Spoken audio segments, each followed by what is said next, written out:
plano de desconfinamento. Temos já connosco Ana Jacinto, secretária-geral da Associação da Hotelaria, Restauração e Similares de Portugal. Ana, como é que este plano foi recebido pelo setor? Bom, muito bom dia, obrigada pelo convite antes de mais.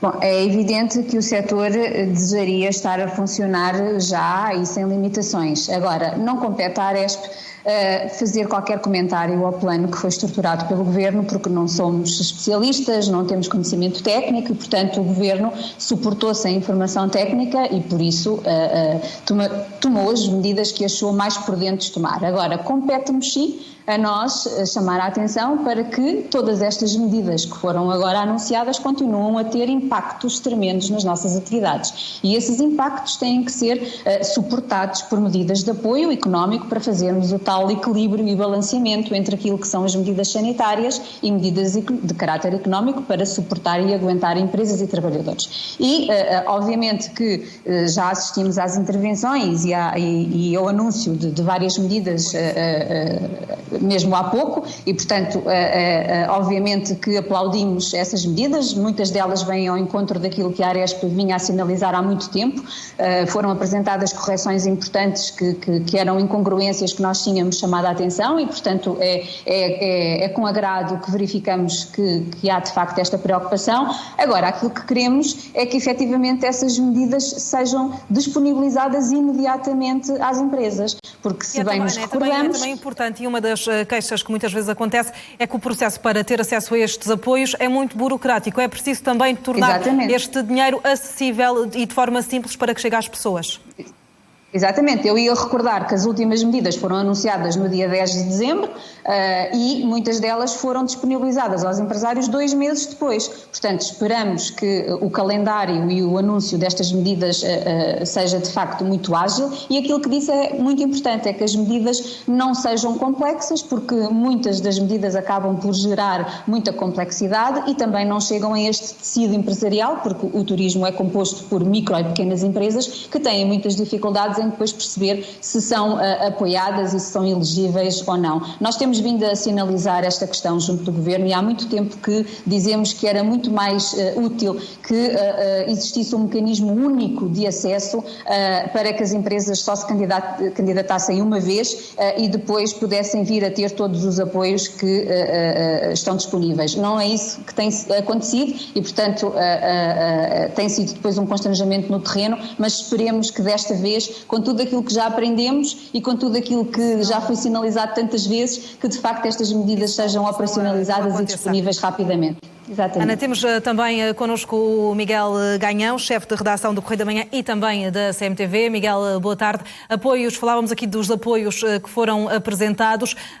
O Armando há pouco falava numa montanha de dinheiro. Parece-te que é suficiente?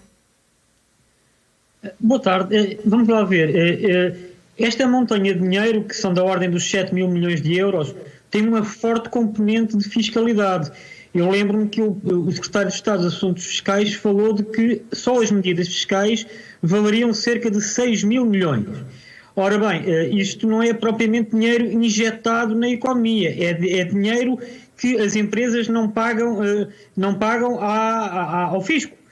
Mas a doutora Ana Jacinto colocou um problema fundamental, que é: não basta multiplicar programas de apoio, é preciso que o dinheiro comece a chegar efetivamente às empresas. Eu sei, por exemplo, no caso do programa Apoiar Rendas, que tenciona ajudar os comerciantes com as rendas que têm nos seus estabelecimentos, no início de março, nem um cêntimo tinha sido ainda disponibilizado aos empresários. E agora esta demora na entrega dos apoios pode também ter que ver com o impacto que depois tem nas contas públicas? Pode ter que ver. Nós não somos um país rico. Temos que ver uma coisa: os recursos do Estado são recursos limitados. E, infelizmente, a bazuca de que todos nós suspiramos também ainda não disparou um único euro.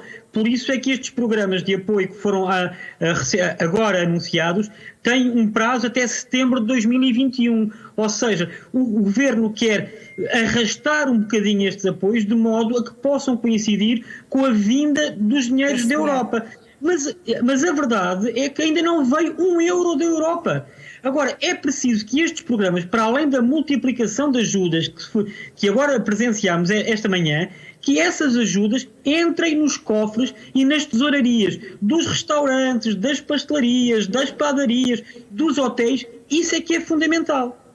Ana, esta é uma queixa geral. Os associados da associação também se queixam desse problema, do dinheiro que tarda em chegar? É evidente que sim, não é? Não se esqueça que eu há pouco falava dos apoios que foram anunciados no dia 10 de dezembro e é bom recordar que esses apoios, que eram aqueles que ainda restavam, alguns porque outros já tinham esgotado, esses apoios do dia 10 de dezembro foram estruturados não para um cenário de confinamento. Entretanto, estas empresas confinaram todas e voltaram a encerrar. Portanto, daí a necessidade de mais dinheiro. Há alguns problemas com a ligação da Ana Jacinta, secretária-geral da Arespa, a quem agradeço pela participação. Só para terminar, Ana, já ouvimos em condições, só para terminar a ideia de forma muito rápida. Sim. Não, estava a dizer que é preciso recordar que os apoios do dia 10 de dezembro foram estruturados num cenário em que as empresas trabalhavam, não estavam confinadas. Entretanto, confinámos de novo e os apoios não mudaram. Portanto, os apoios eram muito insuficientes, chegaram muito tarde e isto tem sido, obviamente, um obstáculo enorme para as empresas se aguentarem e todos os dias nos sinalizam esta dificuldade, para além da questão da dificuldade do acesso, porque talvez não seja propositado, mas a verdade é que com tantas vírgulas e com tantos condicionantes, muitas empresas foram ficando de fora destes apoios e agora, pelos vistos, corrigiram algumas questões. Esperemos que funcione melhor do que no passado. Ana Jacinto, Miguel Ganhão, obrigada pela análise neste CM Jornal. Numa altura